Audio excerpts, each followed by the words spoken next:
This is the Therm-a-Rest Neo-Air X-Lite Max SV inflatable sleeping pad. It weighs right around a pound, it packs down small, and has an R value of 3.2, all of which makes it ideal for 3-season backpacking.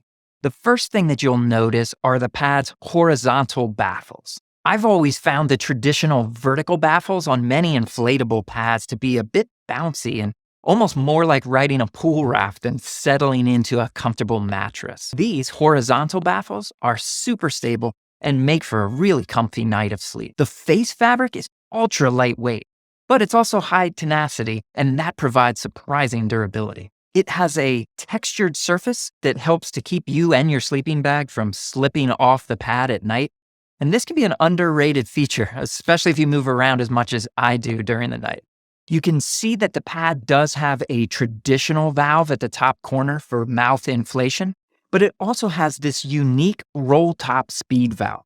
By taking advantage of the pressure differential between the air inside the pad and the air outside of the pad, this design allows you to blow gently into the pad from a few inches away.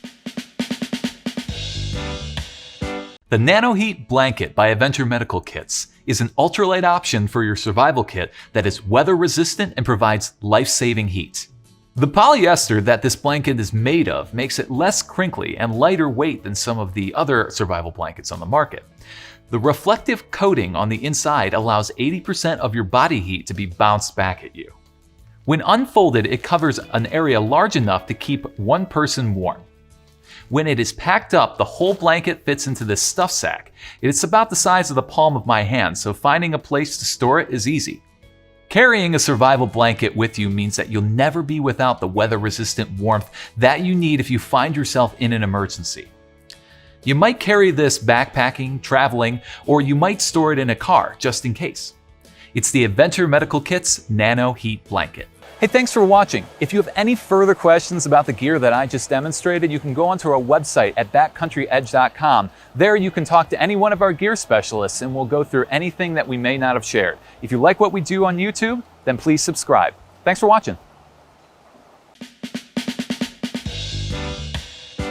Hey everybody, Devin here with Backcountry Exposure. We're talking about the FLEXTAILGEAR Tiny Pump X today, a multi-use, no-brainer kind of gear item for backpackers that sleep in tents on the ground to use in their backpacking system. This is a small pump, battery-powered, rechargeable with USB-C that is also a lantern. So multi-use, I can carry this, have a up to 400 lumen lantern.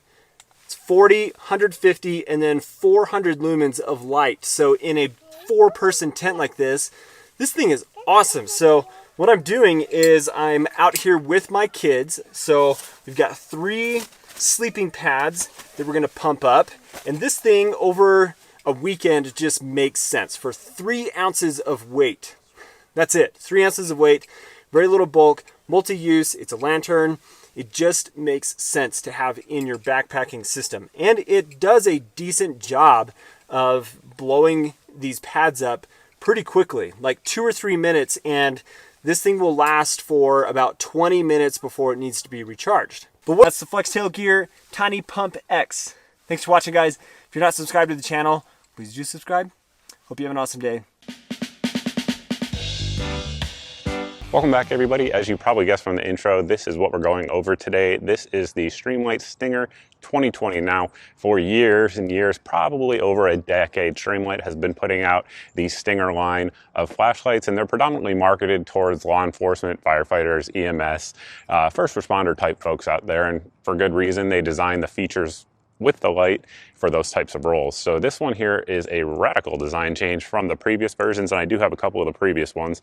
And basically what you're getting here is a lot of innovation, some well thought out design layout, and you have the ability to switch modes very easily, really on the fly, which we'll show you here in just a second. And you're also getting a lot more power than the other ones had, because these are powered by 2. They're not 18650. Streamlight has a name for it, but very similar to 18650 batteries, so that's going to give you a long run time. time, good bit of power. And of course the beam pattern in terms of output is their TIR style pattern. So you guys are going to get a really good look at that next. We're going to compare it to a couple different Streamlights that are really popular out there on the market, show you guys the beam differences, both up close and then far across the lake, seeing what we can get with the candela that this light has to offer at distance. Then we're going to go over all the features, and that should pretty much be it. For the folks watching this who are new to the channel, the spot there where that wood fence meets the iron fence is approximately 35 feet away. These trees here in the background are 40 to 50 feet, just depending on the actual tree. And the output that you're looking at right now is from the Stinger on low. You can get a good idea of what the beam pattern is going to look like. Generally speaking, a balanced beam with a hotspot there in the center that's about, at this distance, probably 10 feet. Bump it up on medium, you guys can see there is a significant difference in terms of what you can actually see situational awareness wise. I should also mention that I have my camera on manual set to as close as what I see with my human eye. Of course, there's always a little bit of difference in real life. And then bump it back over to the Helinox Chair Zero, ultra lightweight, super compact, will fit in any backpack. It is the lightest camp chair ever. It weighs less than a 600-gram bottle of water, and it is perfect for hikers and lightweight adventurers. It packs to 32 centimeters tall, 10 centimeters in diameter. Its packed weight is 510 grams, but it cuts 20 grams without the bag, so in use 490 grams. Let's see what's in the bag.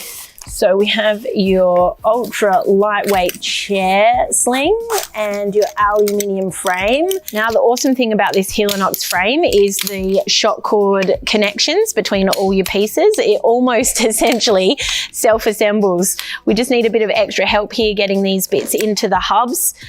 And after a long day of hiking or paddling,